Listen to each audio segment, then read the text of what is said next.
Hello rice, हमारे YouTube channel शोरगुल time में आपका स्वागत है। कहानी सीक्रेट अमित यादव के एपिसोड 27 की आज बारी है। इससे पहले कि सभी एपिसोड को आपने देखा होगा तो यह तय है कि कहानी के अगले एपिसोड का इंतजार आपको बेसब्री से रहता होगा। दरअसल यह कहानी कुछ इस तरह की है, आपके लिए ऐसी स्थिति स्वाभाविक है। कहानी इतनी रोमांचक और नवीनता लिए हुए है कि कहानी के नए एपिसोड को देखे बिना आपका मन नहीं मान रहा होगा। चलिए अब चलते हैं इस कहानी के नए एपिसोड की ओर। इससे पहले कि आपने अगर हमारे चैनल शोरगुल टाइम को सब्सक्राइब नहीं किया है तो प्लीज अभी सब्सक्राइब कर हमें सहयोग करें। यकीन मानिए आपके सिर्फ एक क्लिक से हमारे चैनल का फ्यूचर निर्भर है। इस एपिसोड की शुरुआत से अंत तक देखेंगे तो आपको बहुत अच्छा लगेगा। इस कहानी की शुरुआत भी कुछ इस तरह से होती है। हाँ प्लीज कोई पुलिस को कॉल कर ही दो, मुझे भी एफआईआर लिखवानी है। आहान की कही ये बात सुनकर भीड़ में खड़े सभी लोग दंग रह गए। उन्हें समझ नहीं आ रहा था कि अपनी गलती होने के बावजूद ये लड़का इतना कॉन्फिडेंस कैसे हो सकता है। किसी ने आहान की इस बात पर रिएक्ट करते हुए कहा, ये लड़का क्या कह रहा है, कहीं ये अपने पैसे के जोर पर इस बेचारी औरत को जेल की हवा खाने तो नहीं भेजने वाला। उस आदमी की बात सुनकर भीड़ में तरह तरह की बातें शुरू हो गई। एक औरत ने अपनी राय देते हुए कहा, आजकल के जमाने में तो पैसे के दम पर कुछ भी किया जा सकता है। लोगों में इंसानियत नाम की कोई चीज ही नहीं रही। उस औरत की कही बात सुनने के बाद सभी को सीमा बुआ का चेहरा देखकर तरस आने लगा। सीमा बुआ तो खुद हैरान थी। उन्होंने आहान की कही हुई बात के बारे में सोचते हुए मन ही मन में कहा, कोई तो गड़बड़ जरूर है, वरना ये लड़का इतना बेवकूफ नहीं लगता कि कुछ सोचे समझे बिना ही हवा में तीर चलाए। भले ही सब सोचते हुए सीमा बुआ भी थोड़ी इनसिक्योर हो रही थी, लेकिन अपने इमोशन को बिल्कुल भी अपने चेहरे पर नहीं आने दिया और बेचारी बनने का नाटक जारी रखा। भीड़ में तरह तरह के अंदाजे लगाना अभी भी खत्म नहीं हुआ था। एक आदमी ने आहान के पास आते हुए उससे कहा, सुनो लड़के, अपनी बात साफ साफ कहो, ये चोरी करके सीना चोरी करना सही नहीं है। तुम भी एफआईआर लिखवाना चाहते हो, इसका क्या मतलब है? अब जबकि उस आदमी ने आहान से ये सवाल कर ही लिया था तो भीड़ में एकदम से सन्नाटा छा गया। सभी जानना चाहते थे कि असल बात क्या है। आहान ने बहुत ही कड़वा अंदाज में अपनी बात कहनी शुरू की। मैं अपनी बात एक ही बार कहूंगा, ये मैडम जो इस बात का दावा कर रही है कि मैंने इन्हें मारने की कोशिश की है, झूठ कर रही है। और ये बात साबित करने के लिए मेरे पास सबूत भी है। मेरी कार में रिकॉर्डर है और वीडियो ऑडियो के साथ सब कुछ रिकॉर्ड कर लेता है। कार रिकॉर्डर का नाम सुनते ही सीमा बुआ के चेहरे का रंग बदल गया। भीड़ में से हर कोई अब सीमा बुआ की तरफ शक भरी नजर से देख रहा था। आहान ने अपनी बात को आगे बढ़ाते हुए कहा, मैं बेगुनाह हूँ, ये बात मैं साबित कर सकता हूँ। और ये मैडम मुझे और मेरी बीवी को बिना वजह परेशान कर रही है। न सिर्फ उन्होंने मेरा वक्त बर्बाद किया है, मेरी बदनामी करने की भी कोशिश की है।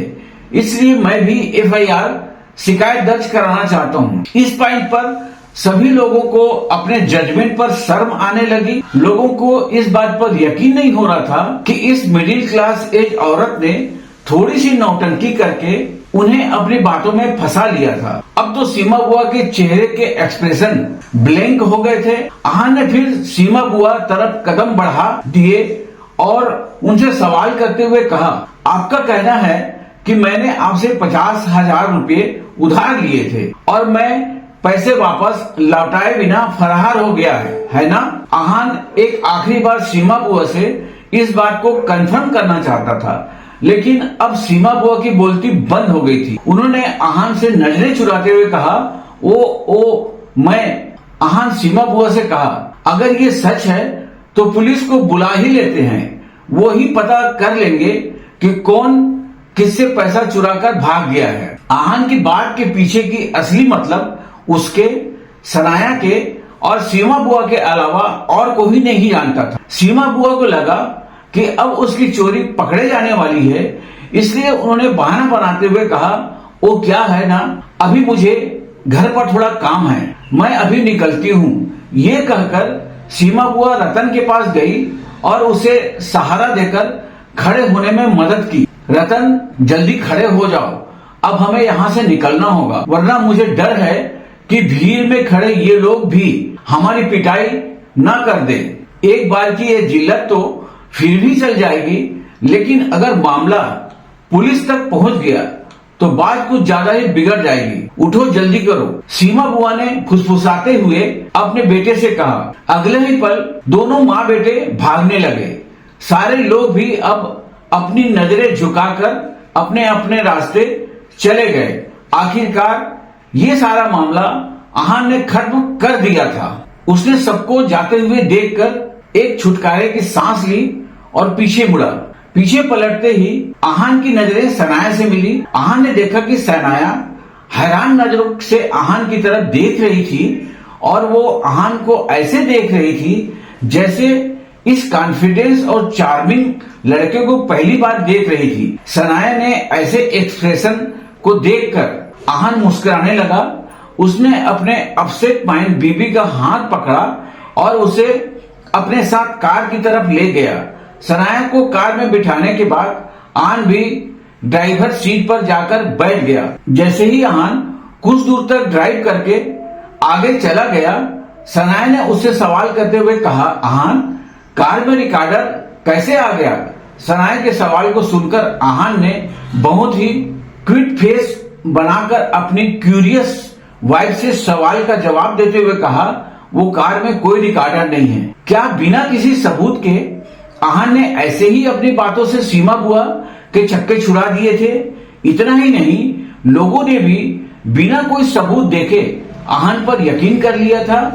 क्या आहान पहले से ही इतना चार्मिंग और स्मार्ट था? सनाया पिछले कुछ दिनों से आहान के अलग अलग कलर सेट्स देख रही थी जो उसने पहले कभी नहीं देखा था। सनाया ने आहान की तरफ देखते हुए मन ही मन में कहा, क्या ऐसा कोई प्रॉब्लम नहीं है जिसे मेरा हैंडसम हस्बैंड सॉल्व नहीं कर सकता?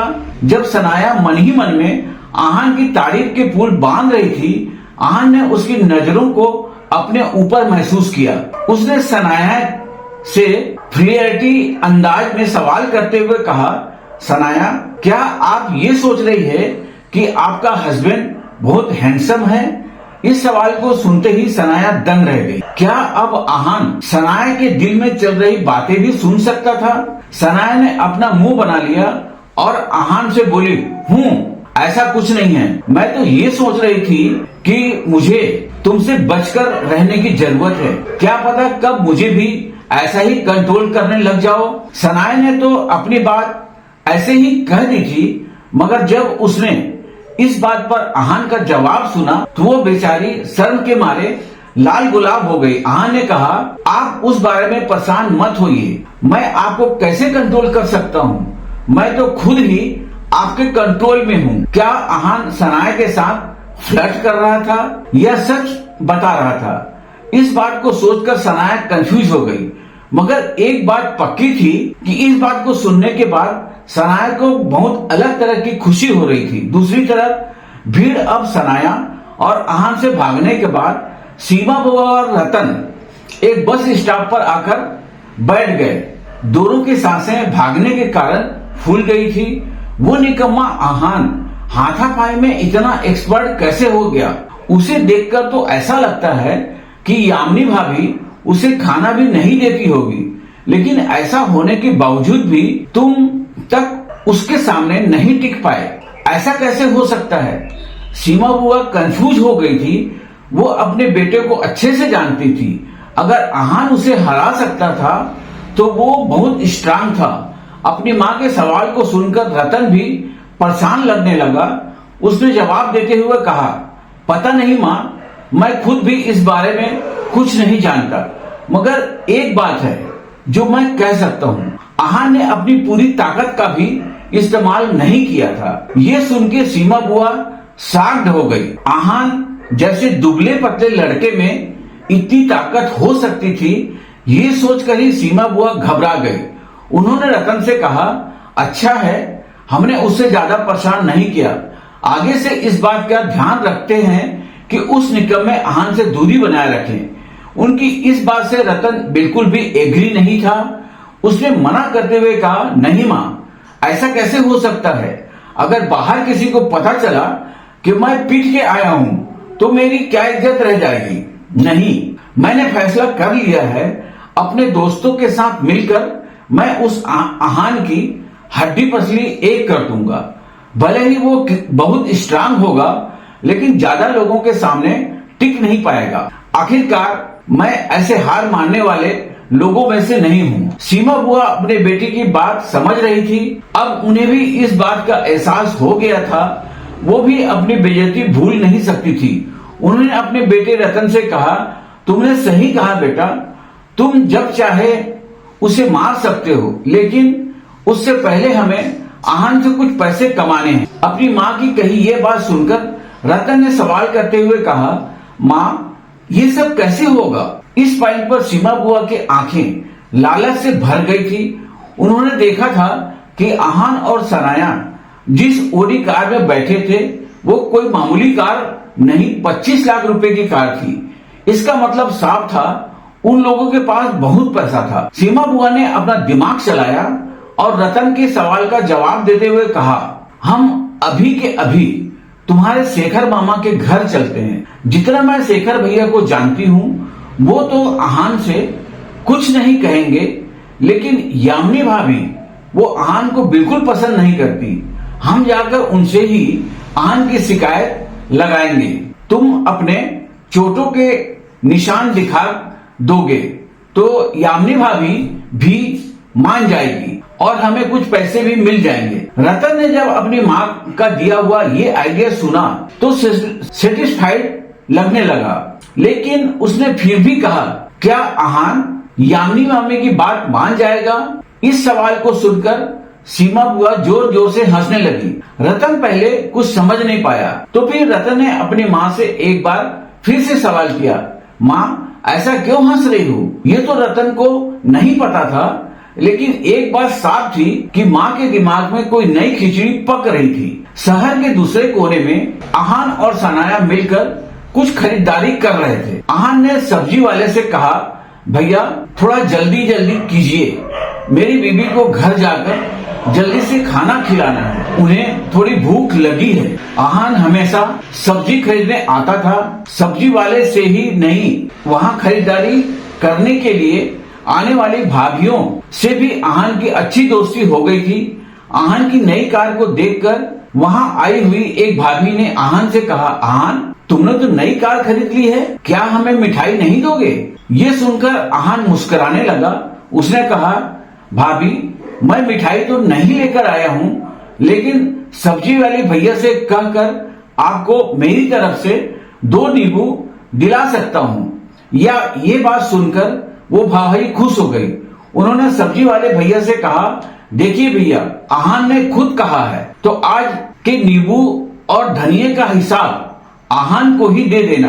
कार के पास खड़ी सनाया देख रही थी कि आहान इन सब लोगों के साथ कितने अच्छे से मिलजुल कर हंस खेल रहा था। ये देखकर सनाया खुश हो गई। उसने अपने सामने के इस नजारे को देखकर मन ही मन में कहा, आहान एक अलग ही लेवल का कटु लड़का है। अब मुझे लगने लगा है कि मुझे भी इसकी छोटी सी दुनिया जाननी है। काश मैं भी उन सब लोगों से दोस्ती कर पाऊं और उनके साथ मिलकर आहान के साथ मजे करूं। सनाया ने अपने आप से ही कहा। तभी उसका फोन बजने लगा। सनाया ने बिना देखे ही कॉल उठा लिया। दूसरी तरफ से आवाज आई, आहान कहाँ है? ये कॉल किसने की थी? क्या सीमा बुआ सच में यामिनी गिल को आहान के खिलाफ भड़काने वाली थी? अब आहान और सनाया क्या करेंगे? इसी के साथ ही यह एपिसोड भी समाप्त होता है।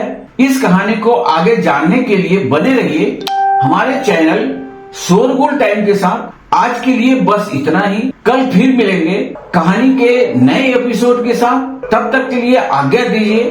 नमस्कार, धन्यवाद।